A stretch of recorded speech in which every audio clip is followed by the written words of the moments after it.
Olá, sou Gabriel Lara da Silva, petiano da Engenharia Agrícola da Universidade Federal de Lavras. Estou indo para o sétimo período agora e vim falar um pouco sobre energias renováveis na engenharia agrícola. Darei uma introdução sobre o tema, falarei sobre a origem da placa fotovoltaica, vantagens e vantagens das produções alternativas de energia e avanços na área. Como introdução, eu venho falar que há uma crescente demanda na produção de energia nas áreas de campo rural, por conta de custeios de bombas da água para irrigação mesmo. A origem da placa fotovoltaica vem do físico francês Alexander, em 1839. Ele que notou que os materiais poderiam produzir energia exposto à luz solar. Só que ele não conseguiu explicar muito bem essa produção de energia. Já o físico Albert Einstein recebeu até o prêmio Nobel por conseguir explicar o efeito fotovoltaico e com isso ser reproduzido em escala industrial. As vantagens de ter uma placa voltaica é que é uma energia limpa e renovável, e reduz os custos de produção de energia, tendo uma produção no próprio campo, na sua própria produção de alimento ou fazenda, e tendo um baixo custo de manutenção, sendo só a limpeza e às vezes alguma manutenção de alguma coisa que quebrou, mas é muito baixo o custo de manutenção, e uma diversidade de energia, para você não depender totalmente de uma energia do Estado. O custo inicial é uma das desvantagens que tem na placa fotovoltaica, pois a instalação geralmente é muito cara. E ela precisa de um grande espaço para gerar energia. E ela não funciona durante a noite. Essas são as desvantagens da placa fotovoltaica.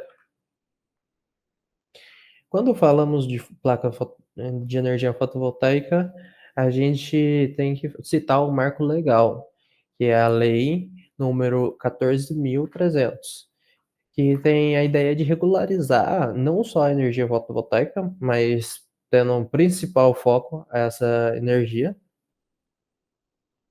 criando uma taxação progressiva, que é um dos motivos que muitos produtores agora não têm tanta vontade de procurar uma energia fotovoltaica.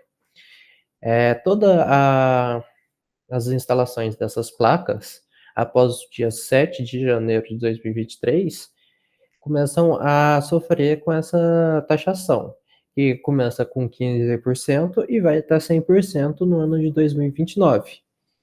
E isso daí, essa taxação, segue até 2045. A ideia dessa taxação é sobre a energia que você retorna para a companhia, que essa companhia poderia ser, por exemplo, uma CEMIG. E com isso você recebia como créditos para você utilizar em outros locais, ou não ter que pagar energia por um tempo.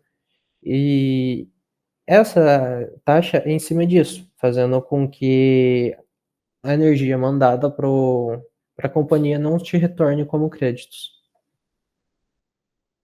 Temos também o biogás, que é uma outra forma de gerar energia dentro da sua produção, do seu sítio.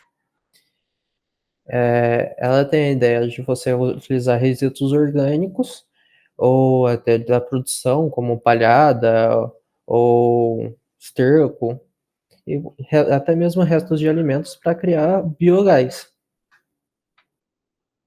As vantagens que tem dessa produção é aproveitar os resíduos orgânicos que seriam jogados fora, reduzir o desperdício, reduzir a dependência dos combustíveis fósseis E o biogás pode ser utilizado, o resíduo do biogás pode ser utilizado como fertilizante, por ter grande massa, ter muito nutriente e biomassa nisso. O problema é igual à fotovoltaica, os altos custos iniciais para a instalação dessa energia, os custos operacionais, por conta de ser um gás tem muito perigo, então teria que ter bastante segurança, pois ela pode até mesmo explodir a sua fazenda. E ela é totalmente dependente da matéria-prima, ou seja, se você não tiver os resíduos orgânicos, ela para de produzir energia. Os avanços na área que a gente tem são as próprias indústrias de biogás estão se modernizando, ficando bem maiores e mais compactas, né? Em comparação às antigas, elas estão maiores e tendo uma produção maior e ocupando um espaço menor, por conta de ela estar enterrada no chão.